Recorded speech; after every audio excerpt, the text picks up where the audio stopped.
সুসংবাদ না দুঃসংবাদ দিয়ে শুরু করব। গত ৬-৭ মাসে অনেক মিল কারখানা বন্ধ হয়ে গেছে।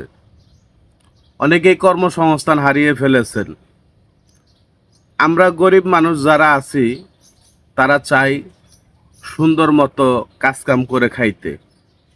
আমরা সাধারণ মানুষ রাজনীতি বুঝি না, রাজনীতির ঊর্ধ্বে। আমরা চাই সারাদিন কাজ করব, পেট ভরে খায়া শান্তিতে ঘুমাবো। কিন্তু আমাদের যারা নিয়ন্ত্রণ করে, আমাদেরকে যারা পরিচালনা করে, তাদের কাজটা কি? আমরা কাজ করার পরে আমি একটা উদাহরণ দেই। সেই উদাহরণটা হলো এটা, এই জিনিসটা, এই একটা লাচ্ছি 10 টাকা দাম। বড় লোক বা কোটিপতিও যদি কিনে খায় এটা 10 টাকা, আমি আপনি কিনে খাইলেও এটার দাম 10 টাকা।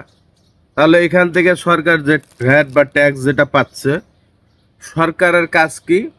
সরকার আমাদের মৌলিক চাহিদাগুলো পূরণ করবে, যে গ্যাস, বিদ্যুৎ, শিক্ষা, স্বাস্থ্য ব্যবস্থা, এইসব আমাদেরকে পূরণ করা। আসলে কি সরকার সেটা আমাদেরকে করতে পারতেছে? আমি কারো পক্ষে না, কারো বিরুদ্ধেও বলতেছি না। আমরা বলতেছি যারা দেশটাকে পরিচালনা করেন তারা এই মৌলিক চাহিদাগুলো পূরণ করে দেন। যারা ছোট ছোট ব্যবসায়িক আছে তারা যেন তাদের ব্যবসাটা ঠিকমতো চালিয়ে নিতে পারে। বিদ্যুতের সংকট, গ্যাসের সংকট, এগুলো দূর করে দেন। আগেও তো একজন দেশ চালাইছে, তারপর একজন চালাইছে, তখনও তো এত সংকট ছিল না। তাহলে কি তারা যাওয়ার সাথে সাথে এগুলো নিয়ে গেছে? এটা বুঝাইতে চাচ্ছেন? এই যে হাজার হাজার মানুষ, ৬২,০০০ হোক, ১,০০,০০০ হোক, লোক কাজ হারিয়েছে, এই লোকগুলো এখন কি করবে? এই লোকগুলোই দেশের ভিতরে অপকর্ম করবে, দুর্নীতি করবে, চুরি বাটপারি করবে। এগুলো থেকে পরিত্রাণ পাইতে হইলে কি করতে হবে? লোকজনকে কাজের ব্যবস্থা করে দিতে হবে, কর্মসংস্থান করে দিতে হবে। মাননীয় প্রধানমন্ত্রী তারেক রহমানের উপর আমাদের আত্মবিশ্বাস আছে। উনি নির্বাচনের আগে অনেক প্রতিশ্রুতি দিয়েছেন যে আপনি কর্মসংস্থানের ব্যবস্থা করে দিবেন, প্লাস এই ফ্যামিলি কার্ড, এই কার্ড, সেই কার্ড, আগরুম বাগরুম, এগুলো বন্ধ করেন।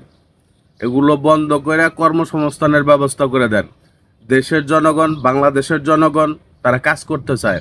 বিদেশে কিভাবে তারা গিয়ে কাজ করতে পারে সেই ব্যবস্থা করে দেন।